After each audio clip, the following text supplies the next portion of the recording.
স্বাগত ইসলামী bank Bangladesh PLC দেশ বাণিজ্য সংবাদে সঙ্গে আছে আমি সাদিয়া লাবনী।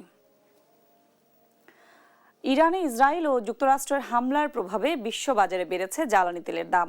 সংঘাত দীর্ঘায়িত হলে তেলের দাম $100 ছাড়াতে পারে বলে আশঙ্কা করছেন বিশ্লেষকরা। পাশাপাশি বড় ধরনের দরপতন হয়েছে বৈশ্বিক পুঁজিবাজারে, বেড়েছে স্বর্ণের দামও। আন্তর্জাতিক বাজারে প্রতি আউন্স স্বর্ণের দাম $5,278 ছাড়িয়েছে। মাকদুরা মিতির রিপোর্ট। মধ্যপ্রাচ্যের রণক্ষেত্র এখন বিশ্ব অর্থনীতির জন্য উদ্বেগের কারণ হয়ে দাঁড়িয়েছে। ইরান, ইসরায়েল ও যুক্তরাষ্ট্রের ত্রিমুখী সংঘাতে প্রভাব পড়েছে বিশ্ব জ্বালানি বাজারে। আন্তর্জাতিক বাজারে হু হু করে বাড়ছে অপরিশোধিত তেলের দাম। সোমবার এশিয়ার বাজারে ব্রেন্ট ক্রুড অয়েলের দাম 13% পর্যন্ত বেড়ে যায়। টোকিও সময় দুপুর পর্যন্ত আন্তর্জাতিক এই মানদণ্ড অনুযায়ী তেলের দাম প্রায় 5% বেড়ে প্রতি ব্যারেল $76.48 দাঁড়িয়েছে। বিশ্বের মোট তেল ও গ্যাসের প্রায় 20% পরিবাহিত হয় ইরানের হরমুজ প্রণালী দিয়ে। ইরান এটি বন্ধ করে দেয় প্রণালীর প্রবেশ মুখে আন্তর্জাতিক জাহাজ চলাচল প্রায় স্থবির হয়ে পড়েছে। ফলে বিশ্ববাজারে তেলের দাম আরও বাড়তে পারে। সংঘাত দীর্ঘায়িত হলে তেলের দাম $100 ছাড়াতে পারে। ইরানে মার্কিন ও ইসরায়েলি হামলার প্রভাবে বড় ধরনের দরপতন হয়েছে পুঁজিবাজারে। এশিয়ার পুঁজিবাজারগুলোতে লেনদেন শুরুই হয়েছে নিম্নমুখী প্রবণতার মধ্য দিয়ে। হংকংয়ের হ্যাংসেং সূচক প্রায় 2% ও জাপানের প্রধান সূচক নিক্কেই 225-এর প্রায় 1.5% দরপতন হয়েছে। তীব্র হওয়া ভূরাজনৈতিক উত্তেজনা বৈশ্বিক অর্থনীতিতে গভীর অনিশ্চয়তা সৃষ্টি করেছে, যার সরাসরি প্রভাব পড়েছে স্বর্ণের বাজারেও। আন্তর্জাতিক বাজারে প্রতি আউন্স স্বর্ণের দাম $5,278 ছাড়িয়েছে। বিশ্লেষকরা এটিকে স্বর্ণের দামে উল্লেখযোগ্য উল্লম্ফন হিসেবে দেখছেন। মাকদুরা মিতি, দেশ টিভি, ঢাকা। দর্শক, ইরানে যুক্তরাষ্ট্র ইসরায়েলের যৌথ হামলা এবং বাংলাদেশের অর্থনীতিতে এর প্রভাব নিয়ে বিস্তারিত আলোচনায় আমাদের সঙ্গে যুক্ত হচ্ছেন অর্থনীতিবিদ এস.এম. সিদ্দিকী। আপনাকে স্বাগত দেশ বাণিজ্যে। ধন্যবাদ। জি, আমরা কিন্তু দেখতে পাচ্ছি মধ্যপ্রাচ্যে যে চলমান অস্থিরতা চলছে, এর প্রভাবে বিশ্ববাজারে জ্বালানি তেলের দামটা আসলে কোন পর্যায়ে চলে যাচ্ছে। বাংলাদেশে এর প্রভাব, জ্বালানি তেলের প্রভাবটা আসলে বাংলাদেশের কি ধরনের প্রভাব পড়বে বলে আপনি মনে করছেন? হ্যাঁ, এর প্রভাব তো ইমিডিয়েটলি পড়তে শুরু করেছে। তবে একটা জিনিস বলে রাখি, শুধু জ্বালানি সংকট নয়, সব ধরনের সরবরাহই আমদানি এবং রপ্তানি বাধাগ্রস্ত হবে। জ্বালানির ব্যাপারে যেহেতু আমরা স্পট মার্কেট নির্ভর এবং আমাদের জ্বালানির কোনো রিজার্ভ নেই, এই মুহূর্তে যারা স্টকিস্ট আছে স্পট মার্কেটে, ওরা সাময়িকভাবে বিক্রি বন্ধ করে দেবে। কারণ আমি অলরেডি শুনতে পাচ্ছি বিভিন্ন র মেটেরিয়ালস, পেট্রোলিয়াম জাত যে প্রোডাক্ট গুলো বিদেশের মার্কেটে অফার করা বন্ধ করে দিয়েছে, বিক্রি বন্ধ করে দিয়েছে। এটার অর্থ হচ্ছে যে একটা পরিস্থিতি অবজার্ভ করে তারা অন্য কমিটমেন্ট গুলো করবে। সুতরাং এদিকে একটা সূত্র বলছে যে বাংলাদেশে আগামী 2-3 মাসের জ্বালানি সংকট নেই, কিন্তু 2 মাসের জ্বালানি সংকট নেই, কিন্তু 3rd মাসে বা 4th মাসে তো সংকটটা দেখা দিবে। এবং সাবসিডি বেশি দামে কিনে যদি মার্কেটে বিক্রি করতে হয়, সাবসিডি দিতে হবে। বাংলাদেশ এমনিতেই এনার্জি তো অনেক বেশি সাবসিডি দেয়। ফার্দার সাবসিডি দিলে বাংলাদেশের অর্থনীতিতে একটা ভীষণ রকম টানাপোড়েন পড়বে হবে। হ্যাঁ, জি, তো সুতরাং সামগ্রিকভাবে অর্থনীতিতে এটার একটা প্রভাব প্রচন্ড রকম। এবং অলরেডি জিব্রাল্টার প্রণালীটা এখনো বন্ধ হয়নি। ইরান বলেছে এটাকে এখনো ওরা বন্ধ করবে বলে সিদ্ধান্ত নেয়নি।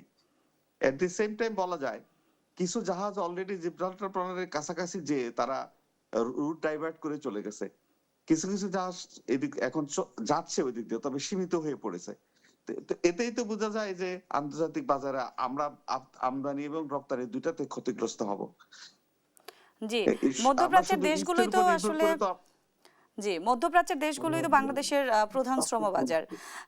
এই যুদ্ধ আসলে দীর্ঘমেয়াদী যুদ্ধ পরিস্থিতি শ্রমবাজারে কি ধরনের প্রভাব ফেলবে? অলরেডি জাহাজ এয়ারলাইন তাদের সবগুলো কয়েকদিনের জন্য তাদের সবগুলো ফ্লাইট বন্ধ করে দিয়েছে। এবং এটা এটা এটা কবে নাগাদ খুলবে হয়তো আরো ফার্দার এক্সটেন্ডেড হবে। এই এই যুদ্ধটা যদি সীমিত পর্যায়ে বা একটা দৃশ্যমান একটা অবস্থায় না যায়, দুই পক্ষ যদি এগ্রি না হয় যে সিভিলিয়ান ট্রান্সপোর্টেশনে ওরা কোনো বাধা দেবে না, যেমন ইউক্রেন রাশিয়া ওয়ারের কিন্তু ওদের ভিতরে একটা সমঝোতা আছে। যুদ্ধ চলছে কিন্তু তাদের ভিতরে একটা সমঝোতা আছে, কিছু কিছু কমিউনিকেশন বিজনেস ট্রানজাকশনকে ওরা সহযোগিতা করে, বিশেষ করে ফুড গ্রেড। এই যুদ্ধ অনেকদিন চলবে বলে মনে হচ্ছে, কারণ ইরান অ্যাডামেন্ট তার স্ট্যান্ডের ব্যাপারে। সুতরাং যদি 6 মাস, 1 বছর বা কয়েক বছর এই যুদ্ধ চলতে থাকে, তাহলে এটার সিভিল সাপ্লাই, জাহাজ চলাচল, প্লেন চলাচল, আকাশপথ, জাহাজপথের যে ট্রান্সপোর্টেশন, এটার উপর কি প্রভাব পড়বে বা কতটুকু সীমিত পর্যায়ে তারা অনুমতি দেবে, সেটা একটা দেখার বিষয়। আর একটা ব্যাপার হচ্ছে, তারা যাওয়ার সুযোগ দিলেও ইন্স্যুরেন্স কাভারেজ বেড়ে যাবে, জাহাজের মূল্য বেড়ে যাবে, কারণ জিব্রাল্টার প্রণালী দিয়ে যে জাহাজগুলো যাবে সবগুলো এটা রিস্ক নিয়েই সেখান দিয়ে যাবে। সেই রিস্কের কারণে জিনিসপত্রের দাম, জাহাজের ভাড়া এগুলো বেড়ে যাবে। আসলে এই সংকট মোকাবেলায় অপরচুনিটি ক্রিয়েট একটা প্রভাব পড়বে, এটা তো বটেই। কারণ বিদেশে, আমাদের দেশের লোকজন তো বিদেশে যেতেই পারবে না। অলরেডি আমাদের কয়েকজন বাংলাদেশি এক্সপাট্রিয়েট মারা গেছে গোলার আঘাতে দুবাইতে। জি, আসলে এই ধরনের সংকট মোকাবেলায় এই মুহূর্তে আসলে বাংলাদেশের কোনো পদক্ষেপ নেওয়ার কোনো পরামর্শ আছে কিনা আপনার কাছে? কি ধরনের পদক্ষেপ নিতে পারে? আমাদের আমাদের আসলে আমাদের রাষ্ট্রের যে ভূমিকা আন্তর্জাতিক রাজনীতিতে, এটাকে প্রভাবান্বিত করার মতো অবস্থা তো আমরা নেই। তবে আমাদেরকে সবার সাথে সম্পর্ক রেখে চলতে হবে। বিশেষ করে আমি বলবো, আমেরিকার সাথে যে চুক্তিটা হয়েছে, সেই চুক্তিতে কিন্তু আমরা কমিটমেন্ট করেছি আমরা এনার্জি কিনবো, ওদের কাছ থেকে গ্যাস কিনবো, ফুয়েল কিনবো, সেটা অবশ্যই বেশি দামে। এখন সেই চুক্তিটা আবার সাপে ভর হয় কিনা দেখেন। এমন তো হতে পারে যে আমরা কোথাও ওই গ্যাস পাবো না, তেল পাবো না, কিন্তু আমেরিকার চুক্তির কারণে আমেরিকা হয়তো কিছু ম্যাটেরিয়াল আমাদেরকে দিতে পারে। সেটা একটা অপশন পলিসি মেকাররা বিবেচনা করে দেখতে পারেন, যে আমরা মিডল ইস্ট থেকে নিতে পারছি না, আমাদেরকে এই প্রোডাক্ট দেওয়া হোক। সেটা একটা অপশন। এছাড়া এই যে শ্রমবাজারের কথা যেটা বললাম, এইটার আসলে কোনো বিকল্প কোনো কিছু খোঁজার উপায় আছে কিনা বাংলাদেশে? এইটার কোনো বিকল্প নাই, এটার কোনো বিকল্প হবে না। কারণ হচ্ছে আমাদের অদক্ষ শ্রমিকদের পৃথিবীর মার্কেটে কোথাও, মিডল ইস্ট ছাড়া কোথাও তো আমরা এত মানুষ পাঠাতে পারি না। জাপানের মতো মার্কেটে বা অন্যান্য মার্কেটে দক্ষ শ্রমিক ছাড়া ওরা নেয় না। একমাত্র মিডল ইস্ট আমাদের অদক্ষ শ্রমিক নেয়। তো ওইটাই আমাদের শেষ ভরসা। তো সেখানে যদি যুদ্ধ চলতে থাকে, সেখানে যদি তারা অর্থনৈতিক ক্ষতিগ্রস্ত হয়, তাদের আমদানি রপ্তানি ক্ষতিগ্রস্ত হয়, সুতরাং তাদের ডিমান্ড কমে যাবে। হয়তো নতুন যাওয়া তো দূরের কথা, হয়তো এমনও হতে পারে এক্সিস্টিং শ্রমিকরা ছাঁটাই করতে শুরু করবে। সবকিছু নির্ভর করছে যুদ্ধটা কতদিন চলবে, কিভাবে চলবে। সেক্ষেত্রে আসলে আমাদের যারা আমাদের মানব সম্পদ আছে, তাদের দক্ষতা উন্নয়নটাও বেশি জরুরি। খুবই জরুরি। জি, এবং এটা তো আর ওভারনাইট করা সম্ভব নয়। এটা কয়েক বছরের একটা ক্রাশ প্রোগ্রাম নিয়ে যদি দক্ষতা অর্জন করা যায় আর কি। জি, আপনাকে অসংখ্য ধন্যবাদ আমাদের সঙ্গে যুক্ত হওয়ার জন্য। আচ্ছা, ধন্যবাদ। জি, ধন্যবাদ। দর্শক, আমাদের সঙ্গে আলোচনায় ছিলেন এস এম সিদ্দিকী। দোহা, দুবাই ও আবু ধাবি ছাড়া মধ্যপ্রাচ্যের সব রুটে ফ্লাইট পরিচালনা করছে বাংলাদেশ বিমান। সকাল থেকে নির্ধারিত সব ফ্লাইট ছেড়ে যাচ্ছে, এতে স্বাভাবিক হয়ে আসছে কার্যক্রম। আর মধ্যপ্রাচ্যের 3টি রুট জেদ্দা, রিয়াদ ও মাস্কাটে নির্ধারিত সময়সূচি অনুযায়ী ফ্লাইট পরিচালনা করছে ইউএস বাংলা। আগের বাতিল হওয়া ফ্লাইটগুলো আজ থেকে পুনরায় শিডিউল করা হবে বলে জানিয়েছে বিমান কর্তৃপক্ষ। আগে থেকে মুঠোফোনে বার্তা পাঠানোর কারণে কেউ ফ্লাইট নিয়ে ভোগান্তিতে পড়ছে না। এদিকে আজও বিভিন্ন এয়ারলাইন্সের 39টি ফ্লাইট বাতিল করা হয়েছে।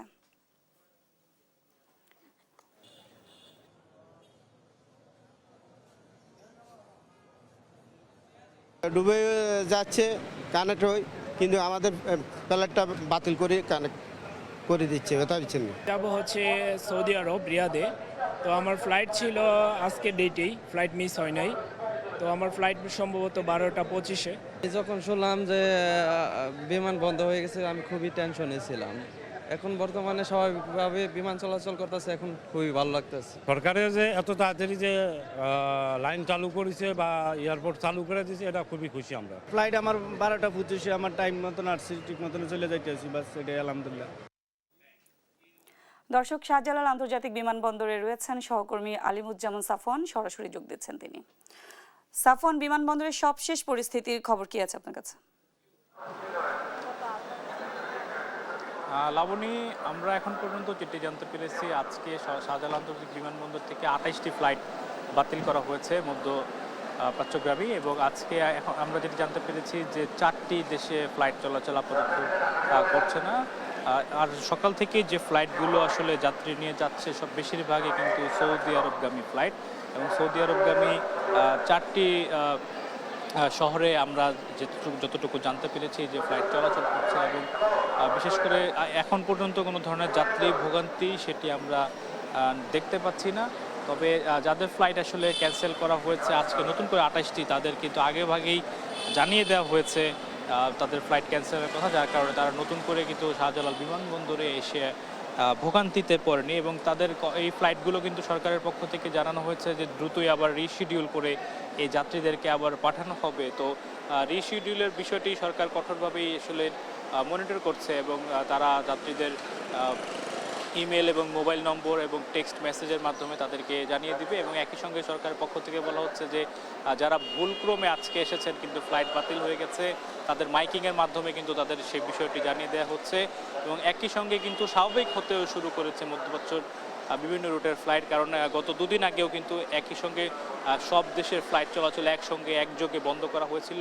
বাংলাদেশ থেকে প্রায় 12 থেকে 13টি এয়ারলাইন্সে মধ্যপ্রাচ্যের ফ্লাইট অপারেট করে থাকে, তাদের সকলেরই কিন্তু ফ্লাইট একই সঙ্গে বন্ধ হয়ে গেছিল। তবে গতকাল থেকে কিছুটা সীমিত পরিসরে ফ্লাইট চালু করে বাংলাদেশ এয়ারলাইন্স এবং ইউএস বাংলা এয়ারলাইন্স, এবং আজকে থেকে দেখতে পেয়েছি আমরা অন্যান্য আন্তর্জাতিক যেসব বিমান সংস্থা রয়েছে তারাও কিন্তু তাদের ফ্লাইটগুলো পরিচালনা করছেন বিভিন্ন রুটে। তো লাবণী, আমার কাছে হযরত শাহজালাল আন্তর্জাতিক বিমানবন্দর থেকে এখন পর্যন্ত এই ছিল সর্বশেষ। জি, আপনি থাকুন, খবর রাখতে থাকুন। ধন্যবাদ আপনাকে। দর্শক, শাহজালাল আন্তর্জাতিক বিমানবন্দর থেকে যোগ দিয়েছিলেন সহকর্মী আলিমুজ্জামান সাফওয়ান। দেখছেন দেশ বাণিজ্য। ন্যাশনাল ব্যাংক পিএলসির পরিচালনা পর্ষদের নতুন চেয়ারম্যান হিসেবে নির্বাচিত হয়েছেন অধ্যাপক মেলিতা মেহজাবিন। নির্বাচিত সংসদ সদস্য হওয়ায় চেয়ারম্যান পদ থেকে সরে দাঁড়িয়েছেন পরিবেশ, বন ও জলবায়ু পরিবর্তন বিষয়ক মন্ত্রী ও ফেনী 3 আসনের সংসদ সদস্য আব্দুল আওয়াল মিন্টু। ব্যাংকের অফিসিয়াল ওয়েবসাইটে প্রকাশিত তথ্য অনুযায়ী গত 28 ফেব্রুয়ারি অনুষ্ঠিত পরিচালনা পর্ষদের 539তম সভায় তাকে চেয়ারম্যান হিসেবে নির্বাচিত করা হয়। এর আগে তিনি ব্যাংকটির স্বতন্ত্র পরিচালক হিসেবে দায়িত্ব পালন করেছেন। নির্বাচিত সংসদ সদস্যরা কোনো ব্যাংকের চেয়ারম্যান পদে থাকতে পারবেন না এমন বিধিনিষেধ থাকায় আব্দুল আওয়াল মিন্টু পদটি থেকে সরে দাঁড়িয়েছেন। পরে পরিচালনা পর্ষদের সভায় নতুন চেয়ারম্যান হিসেবে মেলিতা মেহজাবিনকে নির্বাচিত করা হয়। বর্তমানে তিনি গ্রামীণফোন, ব্রিটিশ আমেরিকান এবং ইউনিলিভার কনজিউমার কেয়ার বাংলাদেশের স্বতন্ত্র পরিচালক হিসেবেও দায়িত্ব পালন করছেন।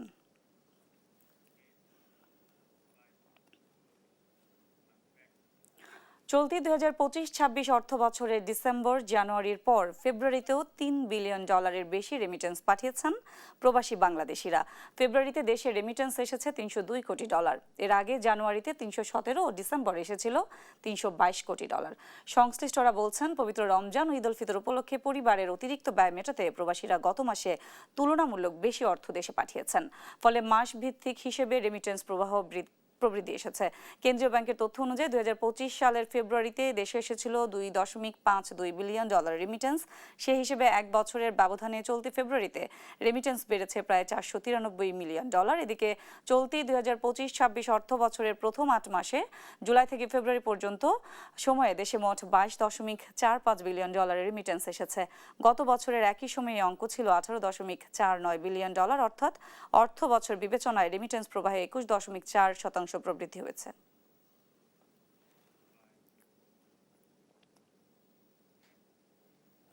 দেশের বাজারে আরেক দফা স্বর্ণের দাম বাড়ানোর ঘোষণা দিয়েছে বাংলাদেশের জুয়েলার্স সমিতি বাজুস। এবার ভরিতে সর্বোচ্চ 5,424 টাকা পর্যন্ত বাড়ানো হয়েছে দাম। ফলে ভালো মানের অর্থাৎ 22 ক্যারেটের প্রতি ভরি স্বর্ণের দাম দাঁড়িয়েছে 2,74,000 টাকা। গতকাল যা ছিল 2,68,680 টাকা। সোমবার এক বিজ্ঞপ্তিতে তথ্য জানিয়েছে বাজুস। নতুন এই দাম আজ থেকেই কার্যকর হয়েছে। নতুন দাম অনুযায়ী 21 ক্যারেটের প্রতি ভরি স্বর্ণের দাম 2,61,682 টাকা, 18 ক্যারেটের প্রতি ভরি 2,24,299 টাকা এবং সনাতন পদ্ধতির প্রতি ভরি স্বর্ণের দাম 1,83,533 টাকা নির্ধারণ করা হয়েছে। বেনাপোল বন্দর দিয়ে ভারত থেকে আসছে চাল, যার প্রেক্ষিতে স্থানীয় বাজারে 2 সপ্তাহের ব্যবধানে প্রতি কেজিতে দাম কমেছে 3 টাকা। দর আরও কমার আশা ব্যবসায়ীদের। শাহরিয়ার হোসেন রিমনের রিপোর্ট, জানাচ্ছেন সীমান্ত বর্ধন। দেশের বৃহৎ স্থলবন্দর বেনাপোল দিয়ে আমদানি হচ্ছে ভারতীয় চাল। গত 11 দিনে এ বন্দর দিয়ে ৩,২২০ মেট্রিক টন চাল আমদানি হয়েছে। এর ফলে বেনাপোল, শার্শা, নাভারন ও বাগ আশ্রা সহ সীমান্ত এলাকার বাজারগুলোতে কমতে শুরু করেছে চালের দাম। মোটা চাল 46 টাকা থেকে কমে বিক্রি হচ্ছে 43 টাকায়, আর সরু চাল 68 টাকা থেকে কমে বিক্রি হচ্ছে 65 থেকে 66 টাকায়। দাম কমায় খুশি ক্রেতারা। আসছে 20 দিন আগে যে দাম ছিল এখন তার থেকে অনেকটাই কমছে, তা এ থেকে আমরা আলহামদুলিল্লাহ। চাউলের বাজার দরটা অনেক কম, আগের তুলনায় অনেক কম। আপনার কেজিতে পার কেজিতে আপনার 3 টাকা করে কমে গেছে। এদিকে আমাদের ইন্ডিয়া থেকেও চাউল আসছে, আমাদেরও কম বেশি চাউল আছে, যার কারণে বাজারটা অনেকটা কম। বাজারে চালের মজুদ বাড়ায় মোটা ও চিকন চাল প্রতি কেজিতে 3 টাকা কমেছে বলে জানান ব্যবসায়ীরা। আমদানি বাড়লে দাম আরো কমার সম্ভাবনা রয়েছে। যখন ভারত থেকে চাল আসা শুরু করেছে তখন আমরা 43 টাকা কিনতে পারছি, আর মিনিকেটটা দেখা যাচ্ছে ইন্ডিয়াতে কম আসে। তারপরেও যখন মোটা চালের দাম কমে তখন দেশে মানে মিনিকেটের দাম একটু কমে যায়। সেই হিসাবে সব চালের দামই কেজিতে 2 টাকা 1.5 টাকা এরকম কমিয়েছে। 3 মার্চ পর্যন্ত 232 আমদানিকারক প্রতিষ্ঠানকে 2 লাখ মেট্রিক টন চাল আমদানির অনুমতি দেয় সরকার। চাল আমদানিতে স্বস্তি ফিরছে বাজারে। সীমান্ত বর্ধন, নিউজ ডেস্ক, দেশ টিভি। এখন জানিয়ে দিচ্ছি বৈদেশিক মুদ্রার বিনিময় হার। ইউএস ডলার কিনতে আজ খরচ হচ্ছে 122 টাকা 70 পয়সা, বিক্রি হচ্ছে 121 টাকা 70 পয়সায়। পাউন্ডের ক্রয় মূল্য 169 টাকা 31 পয়সা, বিক্রি হচ্ছে 162 টাকা 16 পয়সায়। ইউরো কিনতে খরচ হচ্ছে 148 টাকা 98 পয়সা, বিক্রি হচ্ছে 142 টাকা 87 পয়সায়। এছাড়া জাপানি ইয়েন কিনতে খরচ হচ্ছে 83 পয়সা, বিক্রি হচ্ছে 74 পয়সায়। সৌদি রিয়েলের ক্রয় মূল্য 33 টাকা 10 পয়সা, বিক্রি হচ্ছে 32 টাকা 34 পয়সায়। মালয়েশিয়ান রিঙ্গিতের ক্রয় মূল্য 31 টাকা 91 পয়সা, বিক্রি হচ্ছে 30 টাকা 99 পয়সায়। এছাড়া সিঙ্গাপুরি ডলারের ক্রয় মূল্য 100 টাকা 20 পয়সা, বিক্রি হচ্ছে 95 টাকা 63 পয়সায়। ইন্ডিয়ান রুপি কিনতে খরচ হচ্ছে 1 টাকা 42 পয়সা, বিক্রি হচ্ছে 1 টাকা 26 পয়সায়। চাইনিজ ইয়েনের ক্রয় মূল্য 19 টাকা 66 পয়সা, বিক্রি হচ্ছে 17 টাকা 66 পয়সায়।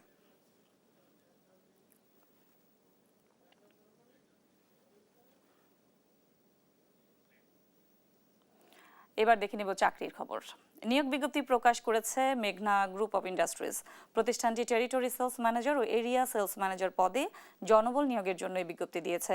25 ফেব্রুয়ারি থেকে আবেদন নেওয়া শুরু হয়েছে। আবেদন করা যাবে আগামী 4 মার্চ পর্যন্ত। আগ্রহী প্রার্থীরা অনলাইনে আবেদন করতে পারবেন।